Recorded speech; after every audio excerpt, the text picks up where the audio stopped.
Magkano ang presyohan ng Indian ringneck as of January 2025? Yan po ang ating pag-uusapan ngayon mga kahabi. Mapagpalang araw mga kahabi. So ang pag-uusapan natin ay patungkol sa presyohan ng mga Indian ringneck sa ngayon as of January 2025. Okay po mga kahabi. At ganun din po, tugunin din natin yung tanong ng ating kahabi na si Abin Reyes. Shoutout po sa inyo. At yung tanong niya po ay, bro, yung Indian ringneck naman next video. Thanks, God bless. So ito po mga kahabi, Abin Reyes, ito po yung ating presyohan ng Indian ringneck as of January 2025. Okay po, at kung bagong viewers ka sa channel nito ay humingi ako ng favor, please subscribe my YouTube channel, Olen Aviary at iba pa. Okay po mga kahabi, so disclaimer po muli itong video na to at mga picture ay hindi po sa atin lahat.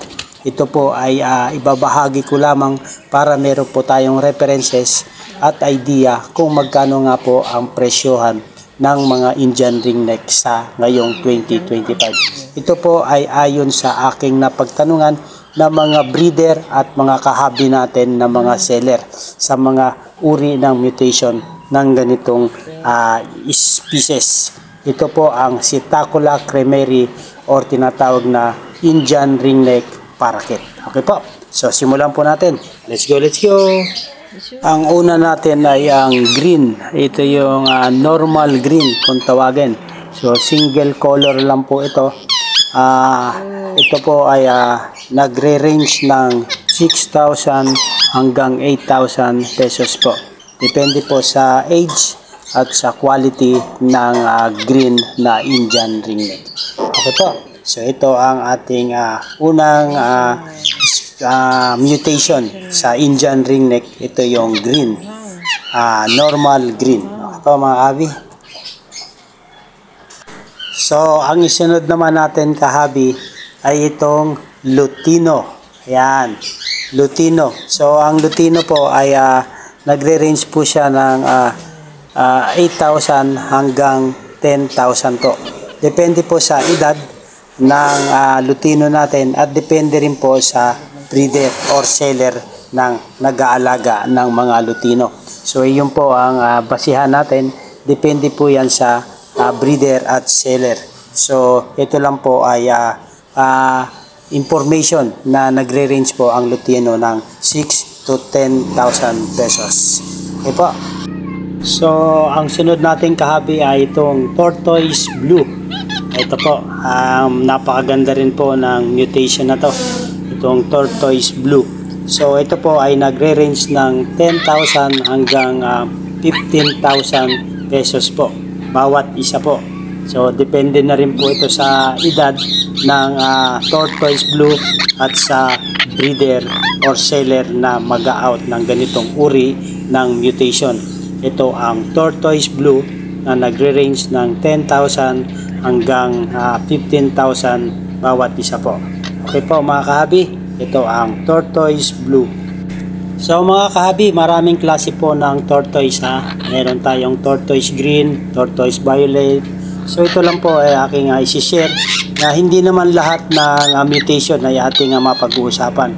Ito lang po ay ilan na mga mutation na ating mapag-uusapan at may isi-share ko sa inyo sa mga presyohan na atin na pagtanungan. So mas rare ang kulay, alam naman natin na mas mahal ang presyohan ng ganyan, lalo na po kung ilan lang po ang meron. So yun po ang aking nais kahabi na makapag-share lang at makakuha tayo ng idea patungkol sa mga presyohan ng mga Indian ringneck ngayong January 2025. Okay po mga kahabi, so tuloy-tuloy po tayo. So mga kahabi, ang sunod natin yung albino. Okay, ito yung kulay puti na Indian ringneck. So ang tawag nila dito ay albino. So ito po ay nagre-range ng 7,000 hanggang 12,000 po. Depende po ito sa edad ng albino.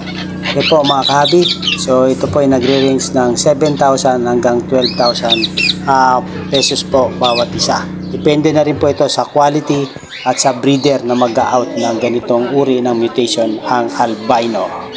So ang sunod nating kahabi ay ang single color na blue. Yan, ito maganda rin pong mutation ng Indian ringneck, itong blue. So itong blue po ay nagre-range siya ng 10,000 hanggang 15,000 ang bawat isa. So depende na rin po ito sa quality ng ibon at sa edad po ng ibon at sa doon po sa mag-out ng breeder or seller. So ang blue po ay nagre-range ng 10,000 hanggang 15,000 po. Okay po. So mga kahabi, pag nagdodoble ang mutation ng isang ibon, alam natin na nagmamahal na po yan. Katulad pag merong split, pag sinabing tortoise blue, tortoise pallid, tortoise violet, or blue violet, blue split pallid, or blue pallid, ay nagmamahal na po yan ng mga presyo kahabi. Dahil medyo nagkakaroon na po sila ng karagdagan ng mutation. So itong ating napag-uusapan ay mga single color pa lamang po. Pero habang nadadagdagan ng mutation ng isang ibon ay nagmamahal po ang presyo nito. So hindi ko man mabanggit isa-isa, pero papasadahan po natin ang mga presyo ng mga ganong uri ng mga mutation. Okay po mga kahabi, so tuloy po tayo. So mga kahabi, ang sunod natin na mutation ng Indian ringneck, ito yung tinatawag na rainbow. So isa po ito sa cross dalawang mutation. Kaya lumabas po itong rainbow na tinatawag. So marami pong klase ng rainbow, depende po sa pinanggalingan ng parents. So ito pong rainbow po mga kahabi ay nagre-range mula 25,000 hanggang 35,000 bawat isang piraso. Depende po sa edad, sa klase ng quality ng ibon at doon po sa pag-out ng isang breeder. Dahil po ang rainbow po ay maraming mutation na pinagmulan ng mga parents. So at least po meron tayong idea kung magkano ang presyohan ng isang rainbow Indian ringneck. Okay po. Maraming pong salamat. So, ang sunod nating kahabi ay itong mutation na gray Indian ringneck. So, magkano nga ba ang isang piraso ng gray mutation ng Indian ringneck? So, ito po ay nagre-range ng 7,000 hanggang 9,000 pesos po ang bawat isa. So, depende po sa edad at sa quality ng ibon. So, ito pong gray Indian ringneck ay nagre-range po ng 7,000 hanggang 9,000 pesos po. Okay mga kahabi, kung nagustuhan itong video na to, yung ating mga pinag-uusapan regarding sa presyohan ng Indian ringneck as of January 2025, ay humingi ako ng favor, please subscribe my YouTube channel, Olen Aviary at iba pa. At pakishare po at pakilike na rin po para ma-aware ang ating mga kahabi na kung gusto magsimula ng ganitong mutation ng mga species na Indian ringneck, may magkakaroon sila ng idea kung paano nila i-handle ang kanilang mga budget. Okay po mga kahabi, maraming po salamat. So tuloy po tayo sa mga ating napagtanungan ng mga breeder regarding po sa mga mutation ng Indian ringneck. Ito po yung tinatawag na gray pallid. So dalawang mutation na po ito. So ang gray pallid po ay isang combination ng dalawang mutation na ito po ang kinalabasan ng kanilang mga progenies. So itong gray pallid po ay nagre-range ng 10,000 hanggang 15,000 pesos po bawat isa. Depende po sa edad at saka sa quality ng ibon at ganoon din po sa breeder nung mag-out ng ganitong klase ng mutation. Ang gray pallid po mga kahabi ay nagre-range ng 10,000 hanggang 15,000 bawat isa. Maraming po salamat. So mga kahabi, yung gray pallid at saka blue pallid halos parehas po sila ng mutation. Ngunit ang pagkakaiba lang nila yung gray at saka yung blue. Pero yung pallid po, halos parehas. So, puti, tapos mayroong mga bluish pag blue pallid at may greenish naman po pag gray pallid. So, halos parehas na lang din sila ng presyo na nagre-range ng 10,000 hanggang 15,000 sa bawat mutation po at bawat piraso po. Depende po sa quality at sa age ng blue pallid at saka sa breeder na siya po ang magdi-declare kung magkano po. Pero sa range po ay nagre-range po yan ng 10,000 hanggang 50,000 pesos po. Mga kahabi, nais ko rin pong i-share sa inyo sa mga gusto at nahihilig sa mga handfeed na mga Indian ringneck ay available din po ito sa ating mga selected breeders and sellers. So yung handfeed po natin ay nagre-range po ito ng 2,000 hanggang 4,000 po. Depende po sa days and weeks ng handfeed na Indian ringneck at saka sa mutation po ng nasabing mutation na Indian ringneck. So ito po, sa mga nahihilig sa mga handfeed na mga Indian ringneck, ito po yung range niya 2,000 hanggang 4,000 para po doon sa handfeed na Indian ringneck. Okay po, maraming salamat. So ang sunod natin mga kahabi na mutation ay ito sa isa sa pinapangarap ko. Ito yung violet Indian ringneck. So napakaganda po ng violet na Indian ringneck. So kahit na anong mutation ang ipares natin dito ay maganda po ang magiging progenies nila. So ang violet Indian ringneck po ay nagre-range po ng 30,000 hanggang 40,000 po bawat isa. So ito po ay isa sa aking dream bird para sa Indian ringneck mutation.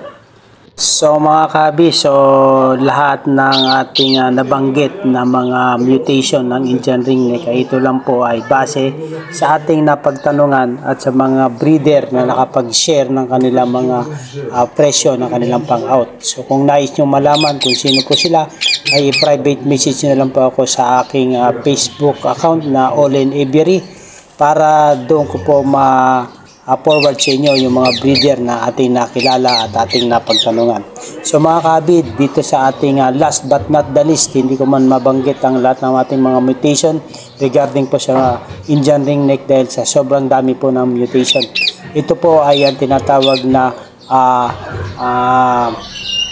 clear tail at saka yung mga harlequin. Ito na po ay yung pinaka high mutation ng Indian ringneck sa of now. So far ay ito po ay ang pinaka rare at ang pinaka highest amount ng Indian ringneck na mutation, ang clear tail at saka harlequin.